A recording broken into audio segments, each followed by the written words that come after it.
Hi guys, நம்ம Tamil reach நட்டுஷிப்பில் episode 353 தான் பார்க்க போகிறோம். வீடியோவில் ஒருத்தமே வீடியோ லைக் கொடுத்துருங்க, இப்போ பண்ணிடுங்க. வாங்க வீடியோவில் போயிடலாம்.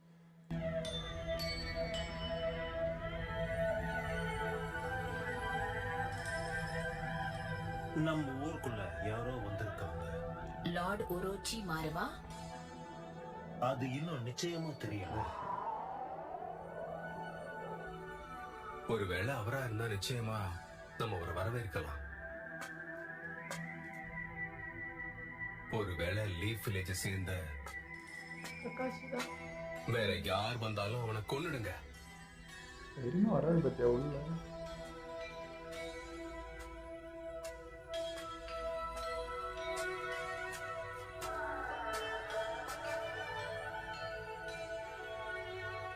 நான் இப்ப எங்க இருக்கேன்? நான் எப்படி இங்க வந்தேன்னு எனக்கு தெரியல.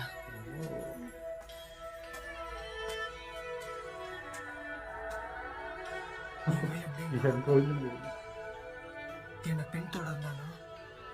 இது நிச்சயம் ஒரு ரகசிய மறைவிடம் தான். எப்படியோ இங்க வர்றதுக்கான பாதையை கண்டுபிடிச்சிட்டேன். ஆனா இது நல்லதா கெட்டதான்னு தெரியல. இது பணியா இல்ல, இது வந்து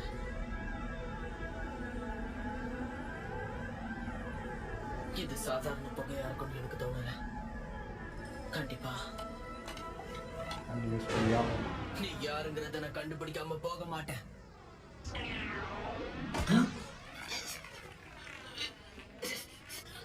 நீ அந்த ஆண்பு கூட்டத்தை சேர்ந்தவன் தானே?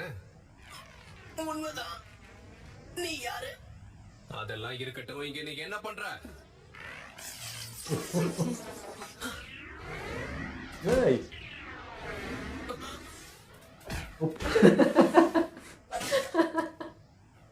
எனக்கு புரியல. என்ன ஜூட்ஸ் இது? எல்லாரும் நிறுத்துங்க, நானே பாத்துக்கிறேன்.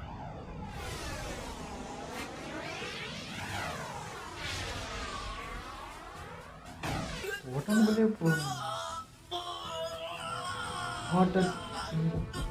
பாடி ஆக்சிடேஷன் ஜுட்சு. இப்ப நான் உன்னோட உடம்புக்குள்ள போக போறேன். உன்னோட சக்கரம், மாதிரியே இருக்கு. உடல் உறுப்பு, நரம்பு, சதை எல்லாத்தையும் சிதைக்க போறேன்டா. இப்ப உன்னால என்ன பண்ண முடியும்?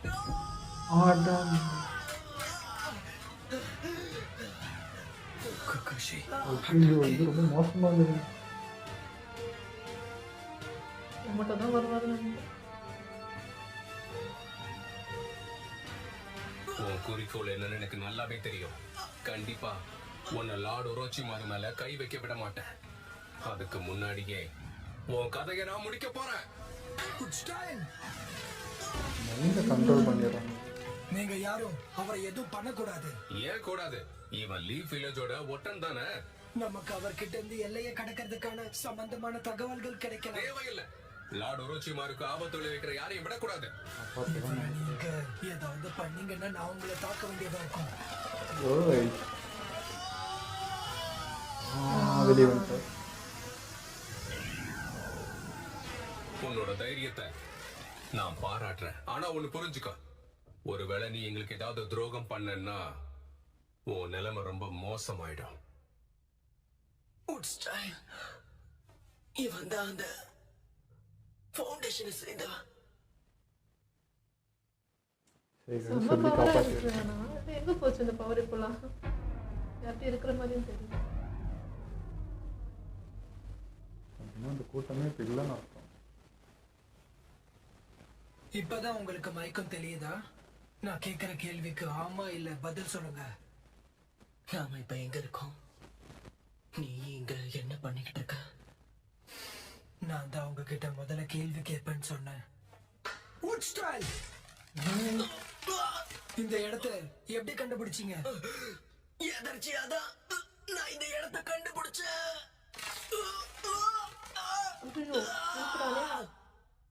இவங்கெல்லாம் இருக்காங்கன்ட்டு அப்படி பண்றாரு.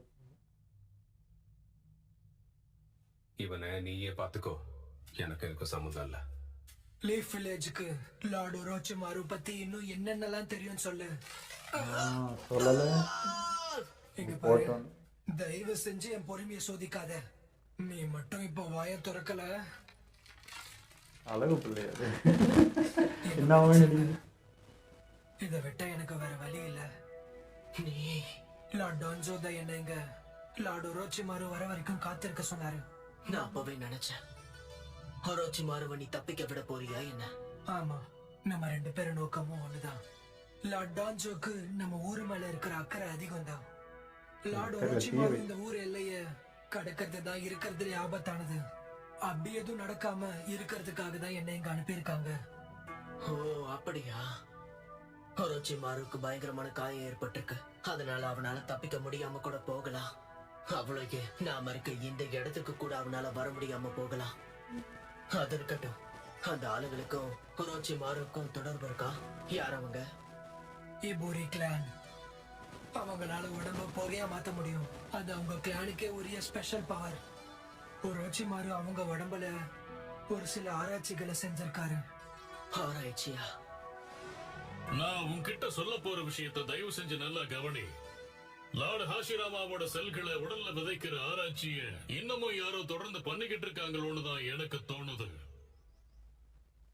புகையா மாறக்கூடிய சக்தி, அது இங்க இருக்கிற வரைக்கும் அவங்க கூட சண்டை போடுறது ரொம்ப கஷ்டம். அந்த புகை என் உடம்புக்குள்ள வந்தப்ப என் உடம்பு அசைக்க முடியாத அளவுக்கு ஒரு வலி வந்தது. ஓஹோ அப்படியா? கேட்டாங்க. ஆடாங்க. எப்படியும் அந்த டான்ஸோ ஹிடன் லீஃப் வில்லேஜை சேர்ந்தவன் தான். இப்ப லார்ட் உரோச்சிமாருவும் இன்னொரு எதிரி தான். என்ன நான் சொல்றது சரிதானே கினோய்? ஆரம்பத்துல இருந்தே உனக்கும் தெரிஞ்சிருக்கு, ஆனா மறைச்சிட்ட. ஒண்ணு காப்பாத்துமா? இத்தனை பேரு கண்டிப்பா நம்மளால எதிர்க்க முடியாது. இங்க நாங்க எல்லாருமே லார்ட் உரோச்சிமாருவோட பக்கம் தான். அவருக்காக நாங்க உங்க 2 பேரையுமே இப்ப காவு வாங்க போறோம். எதிரி இருப்பாங்க.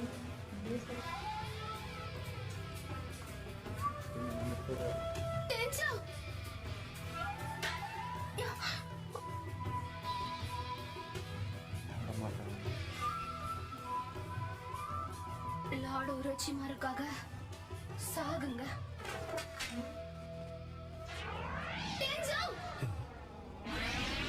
சூப்பர். நான் இருக்கிற வரைக்கும் டென்ஜோவை தொடக்கூடாது. டென்சோவா? நீ கொஞ்சம் கூட திருந்தவே மாட்டல்ல? எனக்கு தெரியும், எனக்கு எல்லாமே நீங்க தெரியும். தாயா திருந்தணும். டென்ஜோ வந்து ஏற்கனவே இறந்துட்டான். ஆனா இவனை நான் நிச்சயமா விட மாட்டேன். அந்த பேர்ல வேற யாரோ இருந்திருப்பாங்க. இந்த கலர் மட்டும் வேற மாதிரி இருக்கு. பட் ரொம்ப பவர் நினைக்கிறேன். யூகிமி, நீ லார்ட் ஒரோச்சிமாருக்கு துரோகம் பண்ண பாக்குறியா? ரொம்ப தெரியாம பேசுறீங்க. வாங்க இந்த பக்கம். என்னதான் நடக்குதுங்க? இந்த பக்கம் வா டென்ஜோ. உங்கள்கிட்ட குட்டிலாம் இருந்திருக்காங்க. இந்த பொண்ணாவது இருக்கா இப்போ இல்லையான்னு தெரியல. இருந்தா காமிச்சிருப்பாங்க. போறது இப்படியே போனா இந்த பாதை எங்க போய் சேரும்? வெளியில போய் சேரும். ஒரோச்சிமாரு கிட்ட இருந்து எங்க 2 பேரையும் நீ காப்பாத்த போறியா? எனக்கு தெரியல. கினோயி, இருங்க வர. எனக்கு புரியல. இருமா. நம்ம நிஜமாவே இப்ப வெளியே தான் போறோமா? ஆமா, ஏன்? நீ எப்படி? உனக்கு வெளியே போறத பத்தி எந்த பயமும் இல்லையா? அதை விட எனக்கு ஒரு விஷயத்த பார்க்கணும்னு ஆசை. என்ன ஆச்சு? உங்களுக்கு அது கேக்குதா? எது? நல்ல குழந்தை கவனிங்க. நல்ல மெலிசா இருக்கும், ஆனா உங்களால கேட்க முடியும். ஆமா, எனக்கு கேக்குது.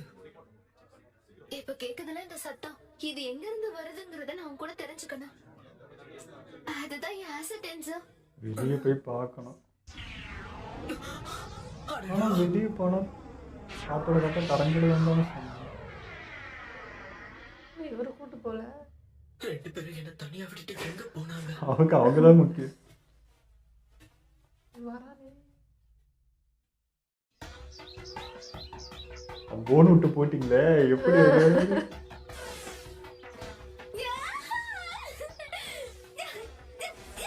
ஓ அவ இவனுக்குள்ள கிடையாது. முதல்ல என் உடம்ப விட்டு வெளியே வர்றதுக்கான வழியை பாரு. இவர் யூஸ் பண்ணி வெளியே சுத்தி பார்த்துக்கிறான். ஓ எனக்கு தெரியணும். அது வரைக்கும் நான் வர மாட்டேன். வெளியே வந்ததில்ல போல.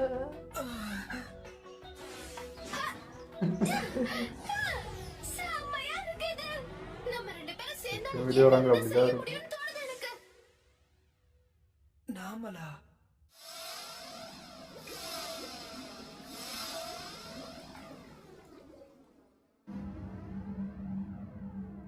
வேலை இப்போ வரைக்கும் அப்படிதான் வாழ்றாங்களா? உள்ள என்ன இருக்காங்களா அவங்க?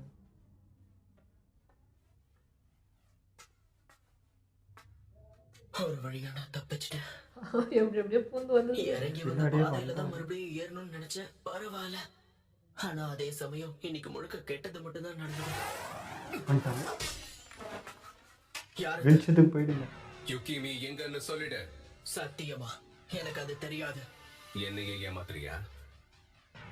முன்னாடி அனுபவிச்ச வலியை நீ மறந்துட்டேன்னு நினைக்கிறேன். வெளியே போயிருக்காங்களா? அவருக்கு தெரியாது இல்லை அவங்களுக்கு வெளிச்சம். பட் உள்ள பூந்துருவார்ல, அதுக்காகவே ஓடலாம்ல இங்கிருந்து.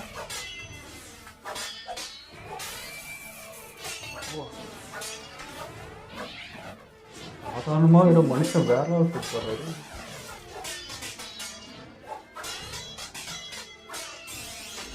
உன் கதையை முடிக்கிறேன். அது முடியாதுடா. வீடியோ பாயிற மாதிரி இருக்குது.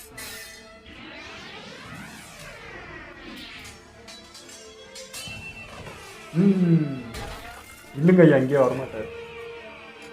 இருந்தாலும் அதுக்குள்ளேயே அடைஞ்சு கிடக்குறாங்க, வெளியே கூட வராங்க. ஃபிட்னஸ் புரிஞ்சுப்பாரு.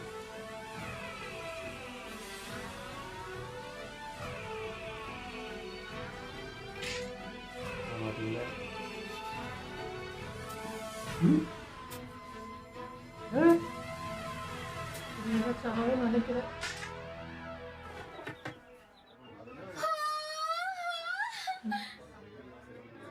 என்னால அந்த சத்தத்தை எப்பவும் கேட்க முடியுது. உனக்கு அந்த சத்தம் கேக்குது தானே டென்சோ? கேக்குது. நல்லது. அப்ப சரி. இந்த இடமே ரொம்ப அற்புதமா இருக்கு. இப்போ அசையாது சரியா? வரோம். ஓகே. உங்களுக்கு தெரியுமா தெரியாது அது ஒண்ணு. இனி எனக்கு ஒண்ணு அவ அந்த காற்று அடிச்சாதான் கரைஞ்சிடுவான். மேபி காற்று அடிக்கணும் ஒன்றும் ஆகாது போல. அது எப்போ அடிக்கணும் தெரியாது. அதான். நேச்சர் தானே. பயந்து பயந்து தான் இருக்கும். அந்த சத்தம் எனக்கு கேக்குது. அது இங்க இருந்து தான் வந்துச்சா? அடேங்கப்பா, இங்க என்ன இத்தனை பேர் இருக்காங்க? இங்க இருந்து வர வாசனை, இங்க இருக்கிற வண்ணங்கள் எல்லாமே அழகா இருக்கு. அங்க பாருங்க. என்ன இந்த பொண்ணு இவ்வளவு சத்தமா பேசுது? நான் இப்படி வாங்க, பேசுனா உங்களுக்கு உங்களுக்கு என்ன பிரச்சனை? தானே. ஏன் வாய்? நீ உன் மனசுல என்னதான் நினைச்சுக்கிட்டு இருக்க? இப்படி கஷ்டப்பட்டு உருவாக்குன துணியை கிழிச்சிட்டியடா.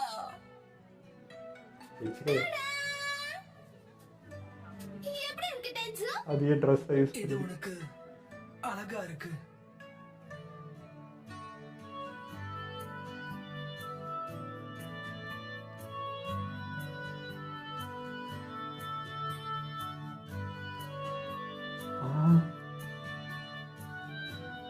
ஓ ஓசியில் சாப்பிட்றது நல்ல ஐடியா தான்.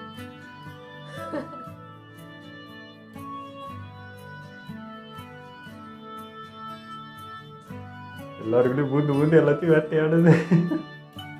இவ்வளோ மிஸ் பண்ணியிருக்கான். இதில் எதுவுமே கிடைக்காதுல்ல அண்டர் கிரவுண்ட்.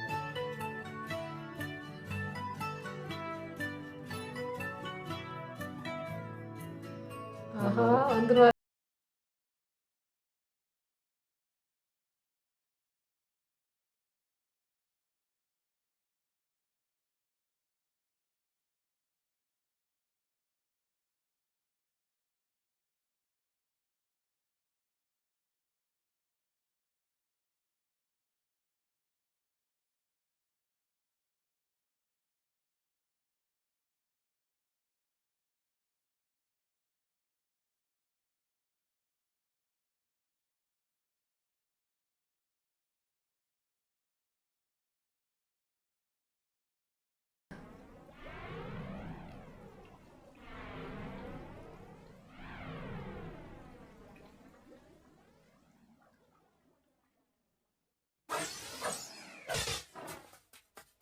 இதுதான் காற்று அடிக்கலன்னா பிரச்சனை இல்லை. அப்போ அவன் கவனிக்காம இருக்கும்போதுதான் என்னால அவனை தாக்க முடியும். ஏய்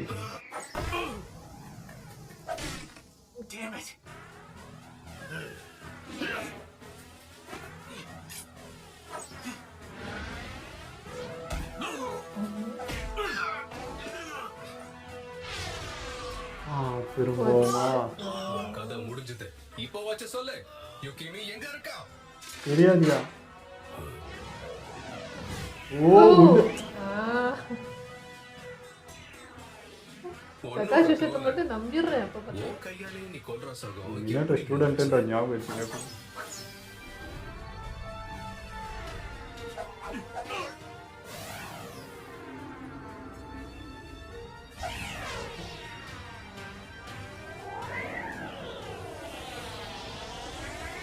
காற்று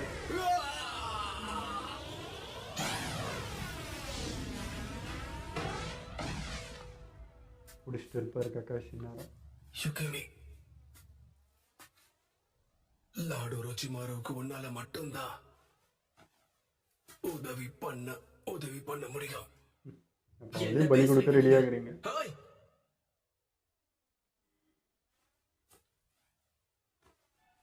என்ன சொல்றாரு கேட்டு சொல்லுங்க. உனக்கு எப்படி இருக்கு? பிடிச்சிருக்கு தானே? நல்லா இருக்கு. ஆனா நேர்ல பார்த்த பிறகு இது மேல இருந்த சுவாரஸ்யம் குறைஞ்சிருச்சு. நீ என்ன சொல்ற? எனக்கு புரியல. நான் கற்பனை பண்ணதே வேற, ஆனா இங்க நடக்கிற விஷயம்லாம் மொத்தமா வேற. நான் இங்க தனியா வந்திருந்தா என்ன பண்றதுன்னு தெரியாம போயிருக்கும். ஆனா நீ என் கூடவே இருந்ததுனால எனக்கு ரொம்ப சந்தோஷமா இருக்கு டென்சோ. உள்ளுக்கு வெளிக்கு ஒரு வித்தியாசம் நீ தான். மட்டும் இல்ல, நானும் சந்தோஷமா தான் இருந்தேன். உன்னை போல நானும் ஒரு பரிசோதனை எலிதான். அட, என் உடம்ப பல ஊசிகளால குத்தி நிறைய டெஸ்ட் பண்ணாங்க. அந்த வலி என்னால தாங்கவே முடியல. சோதனையில் என் நண்பர்கள் நிறைய பேர் இறந்துட்டாங்க. நீ தனியா இருக்கப்ப மரணத்தை பத்தி மட்டும்தான் நீ யோசிச்சிருப்ப. ஆனா 2 பேரா இருந்தா எப்படி தப்பிக்கணும்னு மட்டும்தான் யோசிக்க தோணும்.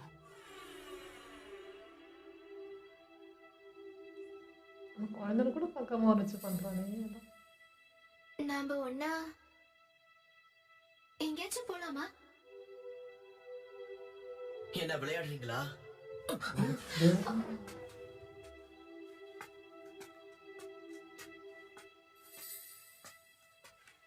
நீ வா, நம்ம உன் ஊருக்கே போலாம்.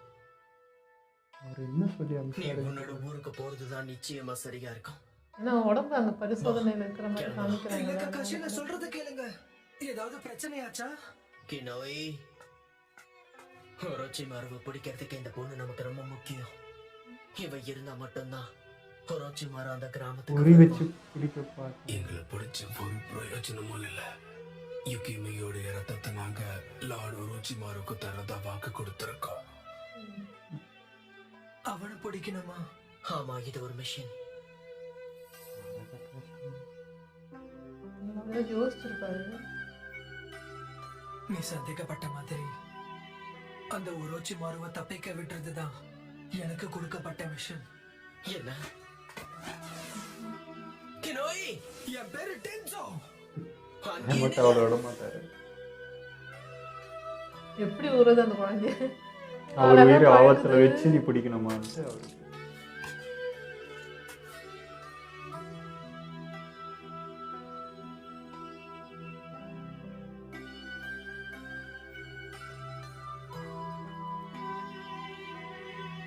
டென்சோ, என்ன? இவங்கிட்ட இருந்தா கத்துக்கணும் போல, அந்த கூடு விட்டு கூடு பாயிருது.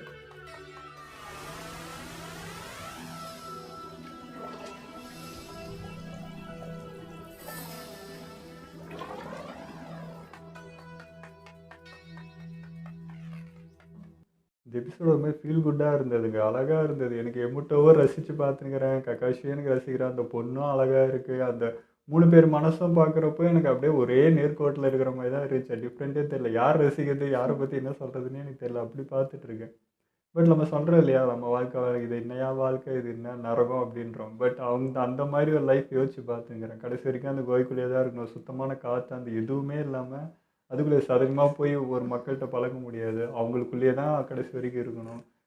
இந்த எப்படி சொல்கிறது, வரமே சாபம்னு சொல்லுவாங்க பாருங்க, அந்த மாதிரி தான். அந்த பவரே அவங்களுக்கு வந்து வினையாக தான் இருக்குது. எதுவுமே பண்ண முடியல, ஃப்ரீடம் இல்லை. அந்த பொண்ணு வெளியே போய் அப்படி எமோட்டோட வந்து அந்த ஃபீல் பண்ணுறப்போ எங்களால் அதை ஃபீல் பண்ண முடிஞ்சது. அந்த ஃப்ரீடம் அவ்வளோ அழகாக இருந்தது. அதெல்லாம் பார்க்க ஒரு மாதிரி கஷ்டமாகவும் இருந்தது.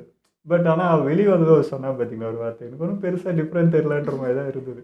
நாங்கள் உள்ளேருந்து கஷ்டப்படுறேன், நீங்கள் வெளியேருந்து கஷ்டப்படுறீங்கடா, தனிமை தாண்டா அப்படின்ற மாதிரி அவளுக்கு இருந்துச்சு. பட் எமோட்டோ கூட இருந்தது தான் அவளுக்கு ஹாப்பினஸ். அந்த மாதிரி ஒரு பர்சன் கூட இருந்தால் போதும். அந்த தனிமையில் இருக்கா. அந்த மக்களும் பார்த்தா உரைச்சி வந்தான்னு அப்படியே இருக்கிறாங்க.